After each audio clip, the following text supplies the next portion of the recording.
he wouldn't take no for an answer. So he overpowered me, put me to my knees, put his penis in my mouth. All right, we're back for part 21 or whatever fuck part we're on now of the Shannon Sharpe fiasco, the Shannon Sharpe expose that has been going on for the past couple of weeks now.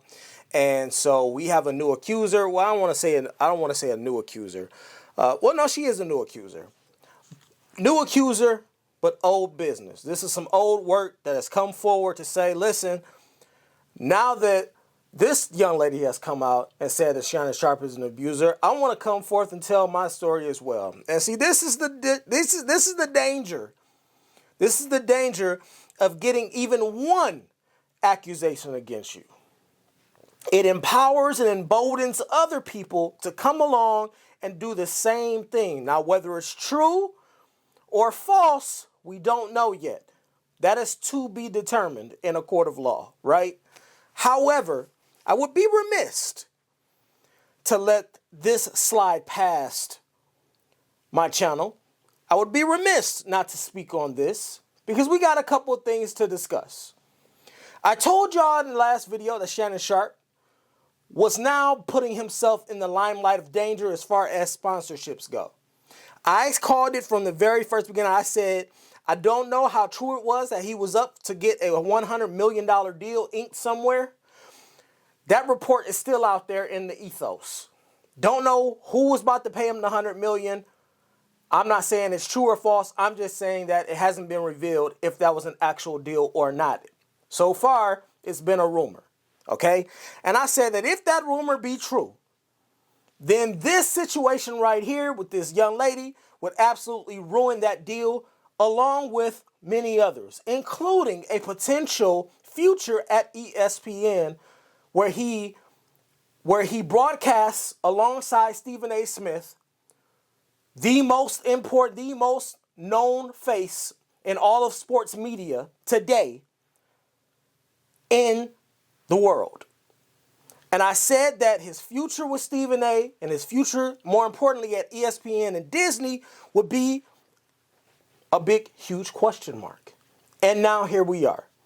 Shannon Sharpe steps down from ESPN, says he'll be back at the beginning of training camp for football for the preseason, which is give or take September, October. Said that he will be back. Then Stephen A. releases a statement and says, yeah, I don't know about that. I don't know if y'all seen what Stephen A. had to say. I might include it in this video. But Stephen A., I'm going to sum it up for y'all that don't want to watch, that don't care to watch. He pretty much came out with a video and followed up to his previous video he did and said, I don't know. I don't know what's going to happen. I wish that brother well. He's my friend. I hope to see him again. I hope he comes back. But as far as what's going to happen going forward, Stephen A. ain't the boss. That's not his decision. So what that told me very clearly is Stephen A. does not have a whole lot of confidence that Shannon Sharpe will be able to return to ESPN and more importantly, First Take alongside him on Mondays and Tuesdays, if at all. Stephen A. is in limbo because he does not know. They are over there, in other words, waiting with bated breath at Disney to see how this shakes out. They're waiting to see what happens with this case, what happens with Shannon, what happens with these accusers. If anything factual comes forward, you can bet your bottom dollar Shannon Sharpe's ass is out of a job. Now, things start to look financially different for people, especially celebrities, when you go from making a certain amount of money over at ESPN, and then all of a sudden, your lifestyle changes overnight. Because now all of a sudden, you got to do all that legwork yourself. Now all of a sudden, you got to go, you're starting from basically ground zero again. You got to build up your brand. You got to build up everything that you done worked so hard for over the years that you put at risk by being involved with this 19-year-old girl. Now all of that is at risk. You got to start over from ground zero. You've lost your media persona as the Goliath that you were building yourself up to be. Shannon Sharpe was no doubt about to be on the level of if not surpass Stephen A. Smith in terms of media, of well-known media personalities and personas in the game. Shannon Sharpe was setting himself up to be that dude. To be that, make no mistake about it, he was setting himself up to be that guy. Now, I've heard a lot of rumors out here from Jason Whitlock, along with others that claim that this was a hit piece on Shannon Sharpe. Somebody said it came from Shaq. Shaq hired somebody to go and set him up, and he hired a girl, and I heard that from him. And then I heard Whitlock talking about how Stephen A. Smith set this all up. This is what he wants because he looks at Shannon Sharpe as competition because he was about to pass him and all this. Listen, that makes no sense to me. It makes no sense to me. If Stephen A. really thought that about that brother, about Shannon Sharpe, he would not have gone. You can say whatever you want. Say whatever you want. Now, I've agreed with Jason Whitlock in the past about on some things, but some things we just got to be real. Listen, I got to be objective all the time, 100% of the time on this channel. 100% of the time I'm going to be objective, whoever it is, whether I like him or not. And Jason Whitlock sounds like an idiot when he says that Stephen A. Smith looks at this as an opportunity to get one over on Shannon because Shannon was about to eclipse him in terms of media personalities. Listen, man, Stephen A. Smith is a smart dude. Stephen A. Smith is also a person who recognizes talent. Now, I'm not saying that Stephen A. hasn't done anything dirty in the past. I don't know. The whole thing with him, the whole thing with Stephen A. Smith and what happened over there when he had Max Kellerman on his show, I still to this day don't like how that was handled. However, whatever, that happened, that's between them. To me, there was some dirty shit that went on, but okay. But if Stephen A. Smith, who is a media personality and is also the head dude over there on ESPN First Take, if he looks out and says, you know what, that's a guy right there that could come on this show and bring value. He said it on his own podcast. Shannon Sharpe came to the show and he brought value, immediate value in terms of viewership, which equals money. Viewership equals money in the media world. Not a hard concept to understand, right? So Stephen A. goes out, secures Shannon, brings him in. That doesn't sound like a dude that's hating on Shannon. That doesn't sound like a guy that was setting up Shannon or want to see Shannon's downfall. Because Shannon's downfall also means that the ratings on his show take a hit as well. That's not very smart from a business perspective, right? So I'm throwing out all of these allegations that have been unconfirmed. All of the theories out there that who set up who and who paid to get this done. None of that shit is confirmed, right? Here's what we do know, though. Here's what we do know. There's been a new accuser that has come out and attached herself to the disparaging name of Shannon Sharpe, to disparaging the name of Shannon Sharpe. Going forward, this is going to be an uphill battle for Shannon. And honestly, I've seen Shannon a couple times on his podcast. The energy is different. He's trying to push through. He's trying to push through, y'all. But I've watched him. If you just watch his demeanor and watch his face, he's a man that is going through a lot of turmoil right now. A lot of conflict right now. He seems sad, and rightfully so. You just lost $1 million job, brother. He just lost $1 million job and $1 million bag over there. Multi-million-dollar bag over there at ESPN. And who else knows what other sponsorships and deals have been lost as a result of this news and this case being thrown and thrust in the public eye. There's no doubt that some people have pulled out deals off the table with Shannon Sharpe. You notice that he's no longer shouting out Prize Picks on this show. That's one of them right there. Prize Picks, y'all know, has been getting their hands dirty with any and everybody that has anything to do with sports whatsoever. If you talk about sports on your podcast, Prize Picks has got a bag for you. I promise you. If you talk about sports on your podcast and you have any level of visibility, Prize Picks has a bag for you waiting. But you notice that Shannon Sharpe is no longer talking about Prize Picks. He's no longer doing a lot of the sponsorships that he was doing on the show, if you notice, if you watch. So obviously, he has lost some deals. This has cost him several bags. Several bags. But now we have ourselves another accuser who has shown up and said, hey, I was involved with Shannon too. And guess what? He did some egregious shit. What egregious shit? I'll let her tell you herself. Her name is Michelle Bundy Evans. And this is what she used to look like back around 2010, 2011, when she had a job as a reporter reporting on sports media and in sports media. This is what she used to look like. Now, I could see why you might want to go for it, She definitely wasn't a bad looking girl. For a white woman, she's about a 6'7", I guess. So I could see why, Shannon Sharpe would meet up with this woman and then go out and proceed to bust her down. I could see it. But we about to find out what she looked like today. But before we get there, I want to read this statement because when these allegations came out from Michelle, and no, this is not the same Michelle that y'all heard in the sex tape video. Completely different Michelle, I think.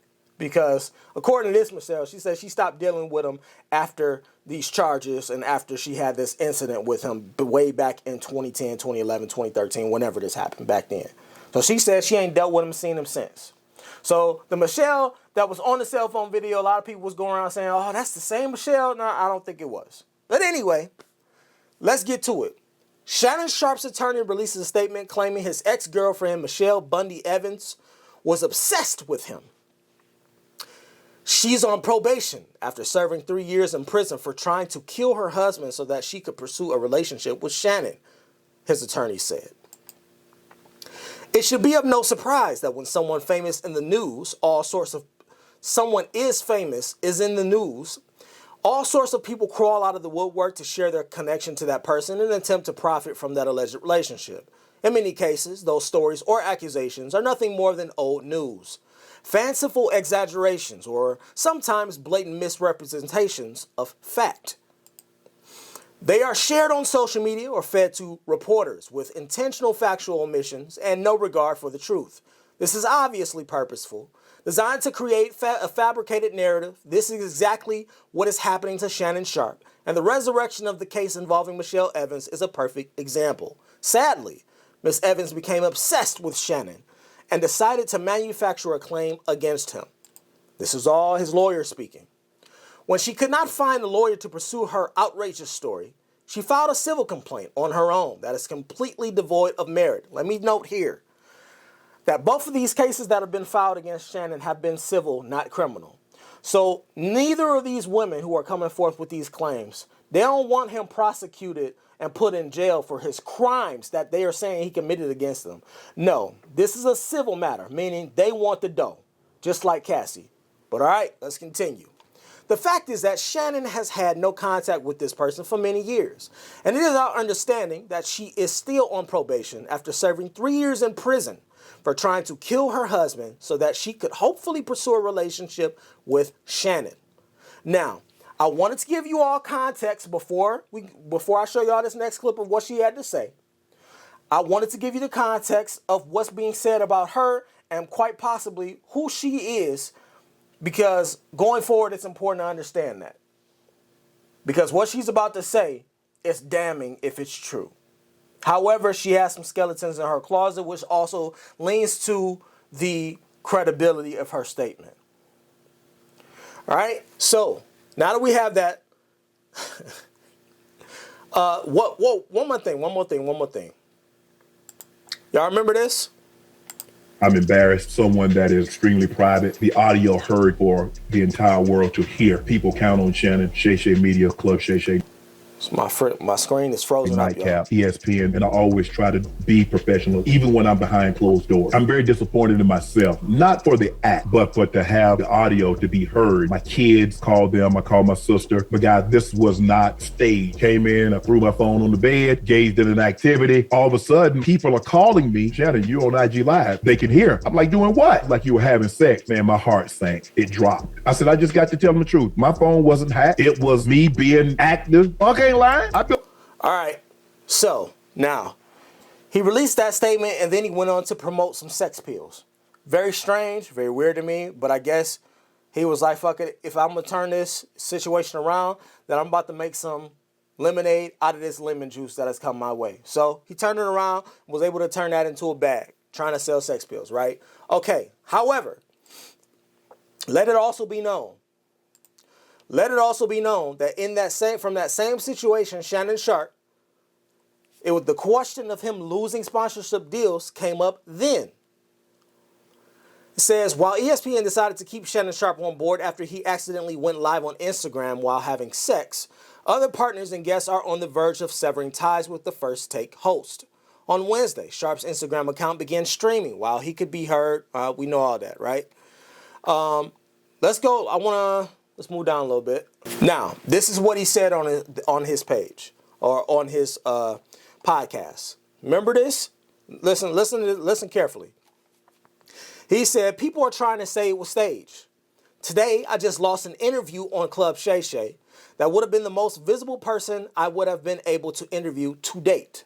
They said no. We've got 6- and 7-figure sponsors and advertisers saying, Shannon, we don't know if we want to continue this relationship. Now, that was just from the other situation where he had the leaked audio from a sex exchange with somebody that was consensual. From that incident alone leaking on Instagram Live, sponsorship deals were already looking at him like, we don't know if this partnership is going to work out long term, bro. So imagine what the response was when this new information came out and this accuser stepped forward and said, hey, this dude has been abusing me for years. He abused me for years. He threatened to take my life and strangle me. So imagine the sponsorship's responses then. It's not even a question of whether or not he's lost deals, y'all. The question now is, how many has he lost? How much money has he lost? How many bags has he blown now? That's the question. All over some white women. Mid-white women at that. Not even the coldest or baddest of white women. These are some of the most mid-packs that we've ever seen of whites. And you've risked it all, bro. But anyway, let's get to it. I've held y'all back long enough. Let's get to what she had to say, y'all. We were arguing and he was threatening me and stuff like that after, but I didn't see him again after he raped me. He wouldn't take no for an answer, so he overpowered me, put me to my knees, put his penis in my mouth. Shannon Sharpe's ex, Michelle Evans, sued him in 2023, claiming he R-worded her during their relationship. The suit came to light again last month after Sharpe was sued for $50 million by the woman we all know now from OnlyFans, the little 19-year-old girl who is now, I think, 22, 23. Sharpe has denied all the claims in both lawsuits. But isn't this a goddamn far cry of what she looks like today versus what she used to look like just 10 years ago? Jesus Christ. We met in, actually, the press room at the Broncos in April of 2002. And, but we didn't start talking until we met up at a club at Blue 67 in Denver. I don't know if anyone is listening from Denver, but yeah, Shout outs. We were at a club at the same time. We didn't go together. We just happened to both teeth. be there. And so he started talking to me and he started pursuing me pretty heavily from then on. I resisted for a while because, you know, I was a reporter and I didn't want to mix the two. But he's very charming. She said she resisted for a little bit, but he's very charming, so she just had to give in and get some of that black cock. Right? That's what she's saying. She just had to give in. She could not hold herself back any longer, you guys. Ladies and gentlemen, she couldn't hold back anymore. She had to bust it open and get them legs cocked so that she could accept all of Shannon Sharpe. That's what she's saying here. Now, look at, my goodness, look at the difference that 10 years makes. I'm going to put it up on screen for y'all. Look at the difference of 10 years. Sheesh. Anyway, let's finish. And we dated until the 2010 incident. And then it came to an abrupt end because I wanted, you know, we were arguing and he was threatening me and stuff like that after, but I didn't see him again after he raped me. So what led up to that fight, that 2010 fight that you guys, I know that the argument ensued first before he allegedly raped you. The argument Why's she was laughing? about the fact that he had removed one girl from his house and put another girl in his house and didn't tell me. And he had asked me to break up with my husband at the time. We were just dating, so I was dating Shannon and my husband at the same time. What? What? What?